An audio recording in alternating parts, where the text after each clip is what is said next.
What's up, Falcons Nation? It's your boy Jew coming at you with another Atlanta Falcons video. As always, Falcons Nation, rise up. In today's video, I want to recap yesterday's game between our Atlanta Falcons and the New York Jets. But if you're new to the channel, please hit that subscribe button, hit that notification bell so you'll know when I've done Atlanta Falcons content. Hit that like button for your boy. I do appreciate each and every one of you guys continuing to tune in to the channel. If you would like to follow your boy on Twitter and Instagram, you can follow me at Talk Sports. If you would like to donate to my channel, you can donate to my Cash App, which is the $ Talk Sports. But I really appreciate you guys continuing to help me grow my channel. We are currently on the road to 2,000 subscribers. We're almost at 1,500 subscribers. So I really appreciate you guys as always. But with that being said, let's jump right into the video. And like I stated, in today's video, we are going to recap yesterday's game between our Atlanta Falcons and the New York Jets that took place in London. We did come away with the victory, 27-20, and we handled our business. We went over to London to come back with a victory, and we were able to handle our business, even being down Calvin Ridley and Russell Gage, the top two wide receivers on our team. We were able to come away with a victory. And our record now sits at 2-3, heading into our bye week. So this was a huge victory for our Atlanta Falcons. And there was a couple things in this video that I want to point out. Some of the good things that we did during this game, and some of the things that I think we need to clean up heading into this bye week, and then going into next week when we'll face the Miami Dolphins in Miami. First off, we're going to start off with the positives from this game. The first thing that stood out to me in this game, because you guys know that I'm big on the trenches, offensive line and defensive line. That's the way that you win games in the NFL and in the game of football, is controlling the line of scrimmage. And we did a good job yesterday of controlling the line of scrimmage. The offensive line didn't give up any sacks yesterday. This is the first game this season where Matt Ryan wasn't sacked. The Jets did get a couple of pressures on Matt Ryan and a couple quarterback hits, but there were no sacks given up by this offensive line yesterday, which is a huge deal for a young offensive line that's starting to gel.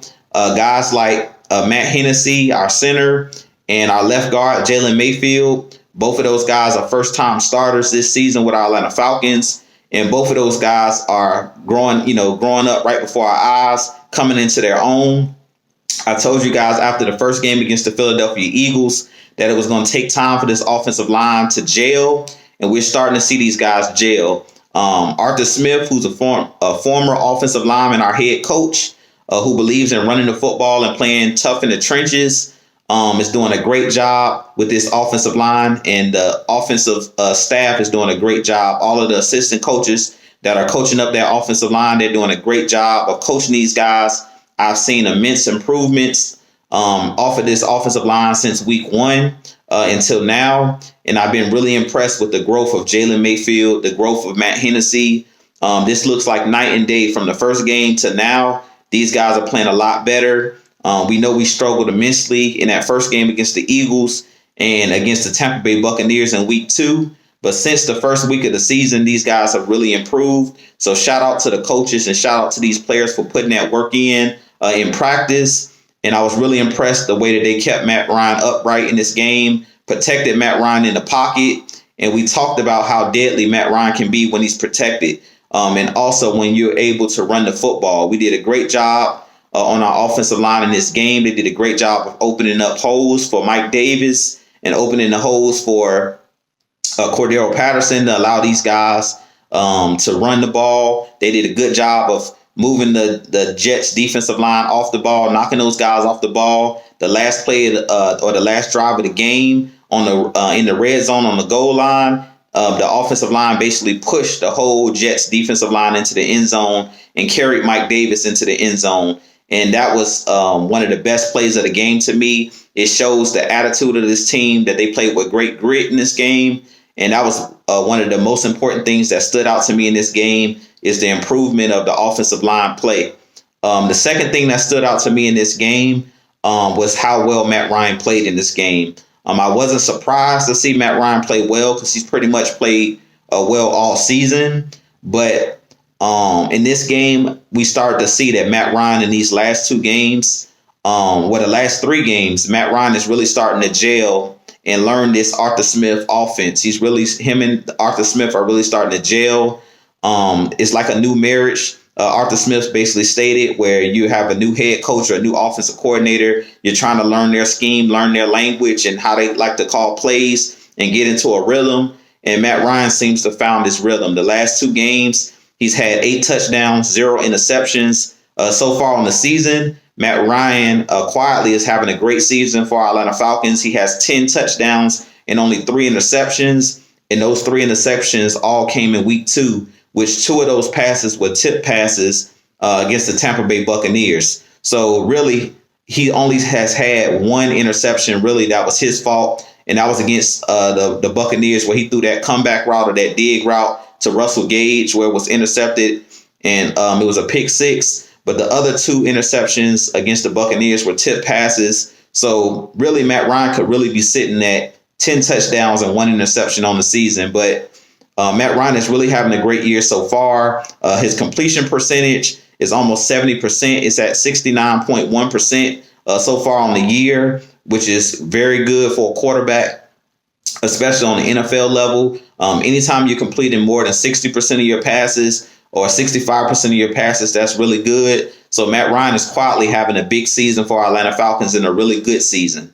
Another thing that really stood out in this game was the young guys that stepped up. Jalen Hawkins with the interception, the first interception for our Atlanta Falcons defense all season. Him playing that strong safety role. This is his second year in the league. He was filling in for Eric Harris, who's the starting strong safety, and he was able to come away with an interception. So shout outs to Jayhawk for the first interception on the season, taking away the football early in the game and allowing the Falcons to get off to a fast start. We jumped out to a 17-0 lead, and that was due to the Falcons defense flying around. All of the young guys that got out there yesterday played really well. Richie Grant played really well in that secondary. Darren Hall, all of those guys that were filling in for Avery Williams and filling in for Isaiah Oliver, those guys did a really good job on that defensive back end. They played really well, and the defense as a whole played really well in this game. And we did a good job of taking the ball away. Now, a couple things that we need to clean up moving forward is the turnovers. We had 2 turnovers in the red zone, a fumble by Hayden Hurst, a fumble by Mike Davis in the red zone. We have to clean those 2 plays up. We can't have those penalties and we can't have turnovers in the red zone. And those were 2 huge momentum swings in the game. When Hayden Hurst fumbled the ball, I believe we were up 17-0 at the time and could have easily scored another touchdown and pretty much put that game away. Could have been up easily 24-0 or at least 20-0 heading into halftime. But the Jets were able to go down after Hayden Hurst, his fumble. They were able to go down, drive down the field and kick a field goal and kind of steal some of the momentum away from the team. Also, Mike Davis, usually he's pretty solid with holding on to the ball. Basically, the linebacker just hit the ball in a perfect spot. But we have to be a lot better at protecting the football, because when you play against tougher teams and tougher competition, you can't afford to give up turnovers, because those are going to be touchdowns. And those takeaways really affect you, especially if you want to be a team that's going to make the playoffs and be able to compete with the upper echelon teams in the league. You can't afford to turn the football over. So that was one of the key things in this game that I noticed were the turnovers, turning the ball over. And another thing that I noticed in this game that we got to improve upon as well is scoring touchdowns when we get into the red zone. The first drive down the field, we kicked a field goal in the red zone.